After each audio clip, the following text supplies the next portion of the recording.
Hey everybody, TNT378 here on Atlantic Network L2D. We're gonna do a plot spotlight for the week. I found two plots here while I was flying around that might look a little boring on the outside, might look a little mediocre on the outside, but there's something on the inside that I think will surprise everybody. So let's get down to it. We have a plot over here that kind of looks a little bland, like a new player built it. It's got wood walls, horses, wood building, but like I said, something on the inside that I'm really liking. So let's go on in. Currently can't open doors because the permissions that we have set up with our plots don't allow you to open doors or work with anything on the inside of a plot if you're not added, which is really good. You don't want people coming in and stealing things or killing animals or whatever. So we get in here and still looks a little bland. Pretty open areas, chests for storage, pretty open. But we get on down here, you can see it's evolving. We got some quartz and some nether brick. We got nice glowstone placement in the center and on the corners. And the rooms are evolving overall. You got bookshelf corner stands, which might not go in a potion room, but looks nice. And we got over here our enchantment table and our bookshelves, which are in a very nice design corners. Good overall. Good overall. Come down here to Dylan's Hell. kind of a funny name, even though it's not really a hellish looking area too much. Still got the quartz and the nether brick going on, which is actually a really nice design. Those two go together really well. And then you got your farm. I think this farm is actually a really nice farm. It's got a good variety of crops. You got your carrots, your wheat, your potatoes. And you got your melons over there. Melons are essential in LTD. It's what cures the infection if you ever catch it. So definitely need those melons, and got some pumpkins. So it's got a nice variety. It's utilizing a lot of space down here for this farm. You got the glowstone lamps even pushed into the ceiling and wall now. They're not sticking out. At least not most of them. Maybe the corners are, but that's okay. And then you got your sugarcane, your cocoa beans, and your nether wart. Again, all essential things to playing Minecraft. You got potions, you got cookies and pumpkin pie. You got, oh no, that's for the sugar. And then cookies for the cocoa beans and dyes and other things for cocoa beans. Things that are all essential, very essential to playing Minecraft. So we'll go on over here to the next step down, and you'll see that it even gets some more texture here. We got the nether rack, they decorated it up with a little head. Still lacking some detail though. It's wide open. You can put plenty of things in here. Looks like, again, this was just mainly used for storage. They got signs now describing their storage. I don't know if that was on the first floor or not. I can go back and check, but yeah, it's evolved a little bit, and I like that. The one thing that I like about this plot that I think surprised everybody is their use of vertical levels. I mean, they have 3 basements. They have 3 levels down below, and they have a floor above that we'll go check out too. But I think that this is something that a lot of players don't utilize as well as they could. Most players will build maybe 1 level below their plot, 1 big level, or just go down enough, like 5 blocks down and build a level. And I think that this is something that I like to use a lot, is the underground space. And I think a lot of players should get used to utilizing the underground space because it's there, and it's very useful. And I was wrong. They did use signs on their first floor storage chests, but that's okay. Got some windows. And then the upper floor, second floor here, again, mostly storage. We got a bed, some cake here, nice bedroom. And again, mostly open. That's what I was saying. It's kind of lacking some details and some designs. That would be adding a lot to it. You can come in here and you got your table and your benches. Here's some good design and details. You got your flowers and your flower pots, and nice little table here. I actually kind of like that table design. Looks like they used upside down steps, which is pretty cool.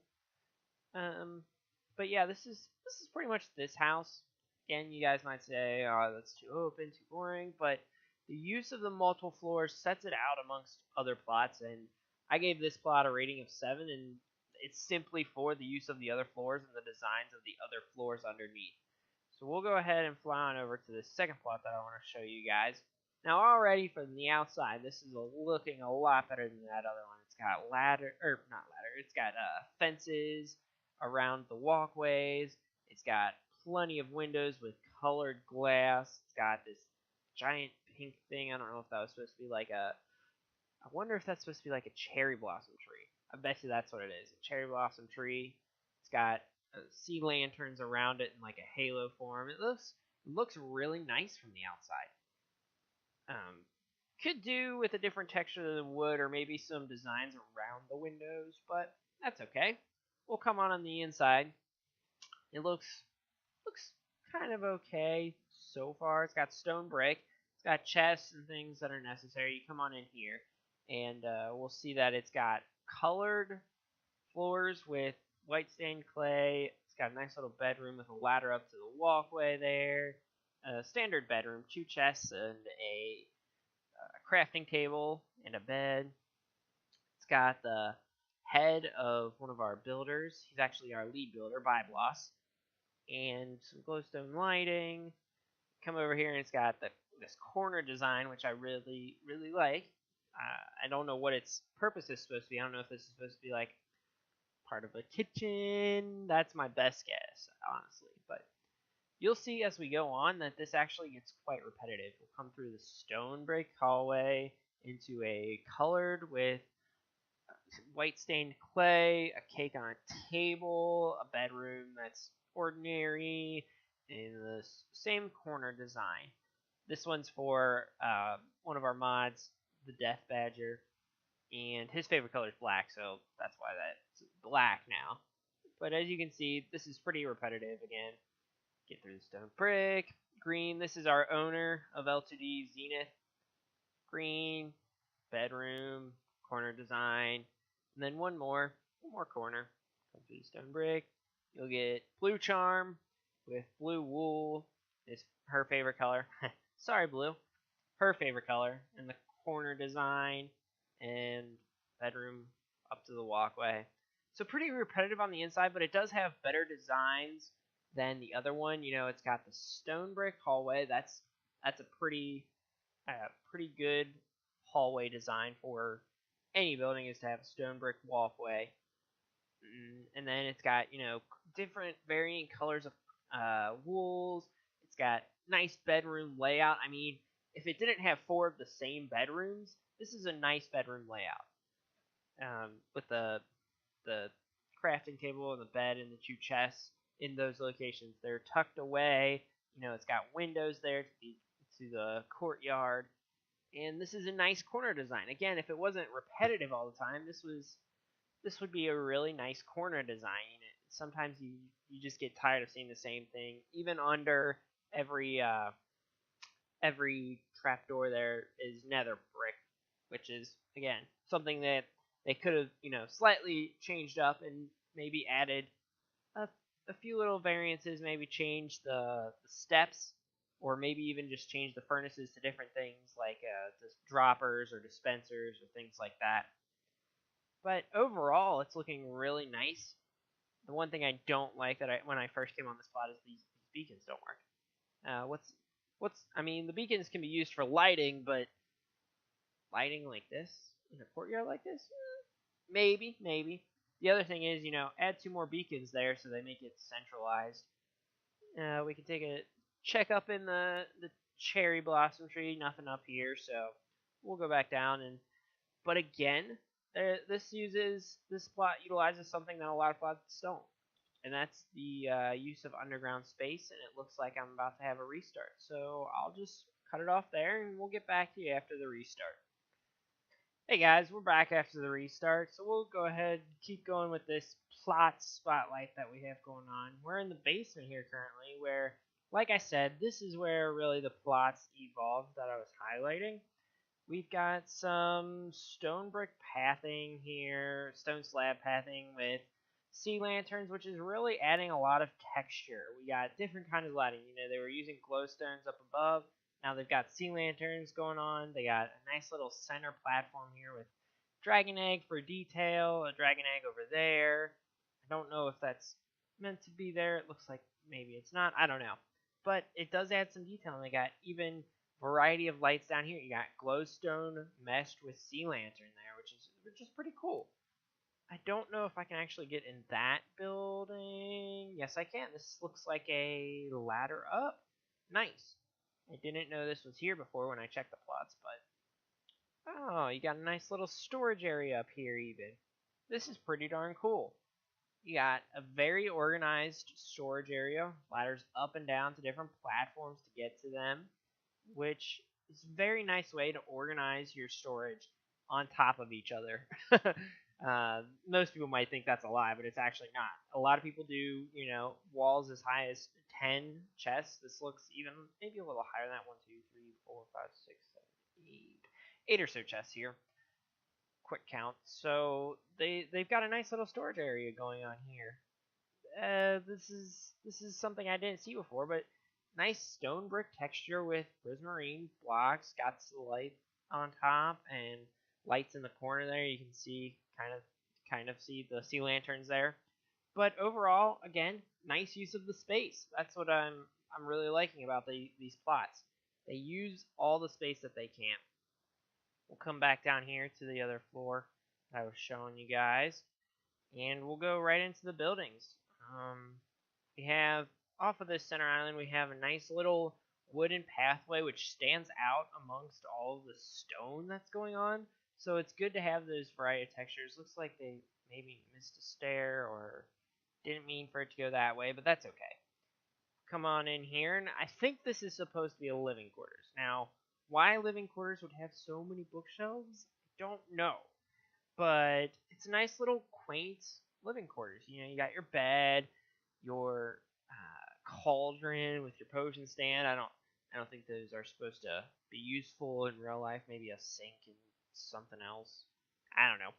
But overall, very nice and quaint living quarters. Something that you can easily, tightly pack nicely into a small building like this.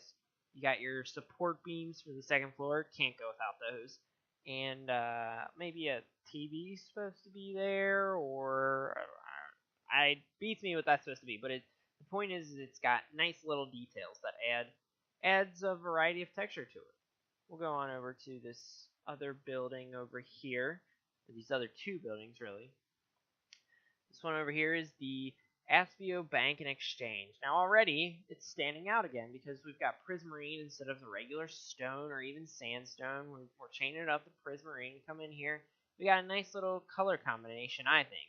I think this is pink stained clay with prismarine and sea lanterns and quartz. I think all of these go together really well. The red, the whites go really well, and then the white with the sea lanterns go really well, and the sea lanterns with the prismarine. All very well put together. We've got our tellers here, some chests. You can't have a bank without chests, clearly. And then we have a little welcome sign. Welcome news. We will be closed on Christmas Day. Oh, good to know. Now, Christmas is 6 months away, but good to have that information so far in advance. Come on over here to the next building. It's our library. Very nicely done again. Tall bookshelves, always seen in libraries. You got a second floor even. Again, got the sky high, or building high, I guess, bookshelves. And the one thing I really like about the library actually is the floor texture. I love red and white textures. I love the color combination of red and white. So this glowstone, or not glowstone, this redstone blocks with quartz, I really like it. Usually I like to use red wool because I like the darker tone of the red, and I don't care too much for redstone block texture, just kind of random, and the dark to white is just But still like the red to white floor pattern there. Really nicely done. Feel like that sea lantern maybe could have had a counterpart over here, or could have been better placed. But overall, really nice library. We'll keep going. There's one more building, I believe. Yeah, I covered that, covered the tower and the sandstone. Yep, this is the last building over here. this brick building. Now this one doesn't stand out as much, but amongst a variety of textures, you also don't want to get too many. So I like staying with the stone brick. Maybe could have done cracked stone brick, maybe mossy stone brick, something just to add a little flavor, but still really nice. You got a really nice inside first floor. You got the quartz flooring with very nice alternating potion stands there, and that goes all the way around, which is very well planned out. And again, bookshelves for texture. Don't know that they go in a potion room, but still really nice. You got your organizational storage. The storage is organized here, which is really nice. It's split up by splash potions and regular potions, and I'm sure even if I could get a chance to look in those chests, it'd be split up by a type of potion. For instance, jumping potions and speed potions might be on the top, and then harming and poison, or harming and weakness, or something like that. But very nicely laid out here. The second floor, it's got a good floor plan for us. You know, sea lanterns in good locations. It's got lapis and makes a nice little even, well, almost even plus, but symmetrical plus. You got the symmetry this way, and then the symmetry this way. It's not completely even all the way around, but the lapis is. So you got 2 blocks here, and then you got 2 blocks there. So very nicely laid out. Looks like they were planning to do something up here, maybe another storage area. I have no idea, but looks just a little unfinished, but that's okay. Here's another storage area. These are all books, which is really nice. You know, it's good to have your storage areas laid out, so all of one thing is in one area. But again, you got the prismarine texture breakup, which is small things you can do to add that little sense of flair to your plots. We'll come up here. We got another enchanting area. Again, prismarine. You clearly need bookshelves for the enchanting, so that's good. Looks a little unfinished. Looks like they were planning to do some sort of nether brick roof with stairs, but overall pretty nice. Pretty nice layout there. You know, the bookshelves are symmetrical, even. It's a pretty nice layout of this building. I'm really liking it, and I'm really liking the new flair of this plot compared to the other plot. It's got more detail in it, and its overall appeal is nicer. So we'll keep going. I noticed the other day that there's actually a building, or a basement to this building. Looks a little dark in here. That's okay. That's completely okay. Actually, I'm gonna vanish real quick. That'll brighten it up. There we go. And you can see that I don't know how they plan that out with the floor upstairs, because you can't really see those corners. But to think that far ahead to have a nice even corner here is even pretty good, because a lot of people will just carry the floors from above into the ceiling down below, not knowing or not caring what it looks like. But this person cared what it looked like, and he has nice little even corners laid out, which is pretty nice. We'll go on through here to their other farm. And as you can see, like the first plot that I highlighted, this has also a variety of crops. You know, you got your potatoes, your carrots, your wheat, and then over here your melons, your pumpkins, and your cocoa beans. Very good to have a nice variety of crops. And even here, one things they do to have variety of textures is different lighting. You know, you got your glowstone, then you got your sea lanterns, then you got jack-o'-lanterns, you have torches in the corners there, torches along the side. Very nicely done. This stained glass kind of adds some extra texture. I don't know that it might have been even necessary, but sometimes the unnecessary things are what adds some niceness to it. Looks like they have quartz behind it, which they do, so that's actually something I hadn't really thought of, is just throwing in stained glass to brighten up the texture behind it, but did a very nice job. They got their variety of animals over here. They got some mushrooms, some pigs, some chickens, and one little bunny over there. But again, we're utilizing all of the space available to us. So this is, you know, pretty far down underneath their plot. And I'm really liking that they're using the different levels of the plots to the best of their ability. There's something down here that we're going to check out. It's a nice little pool area. Got a little pool that we'll go for a swim in. It's got, the traditional gradual walk in for people, and then a ladder over there as well. Using the prismarine again with the quartz and some sea lanterns. You got the lapis, which is fitting perfectly with the texture of and color of water, which is really nice. That they thought, maybe instead of a stone brick pathway, let's use lapis to go with the water. Got your hot tub over here. And then it looks like this might have been like a pool to do laps in, but they didn't quite finish it, but that's okay. And then we've got over here, these are supposed to be our showers. I don't know if they were gonna put water up there, if they haven't put water up there, but I'm guessing that these are supposed to be shower instead of bathroom stalls. And then we can come over here and you got your sauna, which is pretty cool. Maybe add some benches. Most saunas have benches, and of course, saunas should have something to make the heat. Maybe a smelter. That was weird. See that texture in the corner there? But saunas need something to have to give off heat. But overall, maybe people. I don't think people would have generally thought to throw in the sauna, even though at every pool there's a sauna. So I do like the fact that they did that, and they did one for men and women too. Most people might not have thought of that. Maybe they just do a single one. And yeah, that pretty much wraps up the basement here. There's nothing behind the sauna. I went and checked earlier, so we can go on up. But again, very good use of the floors.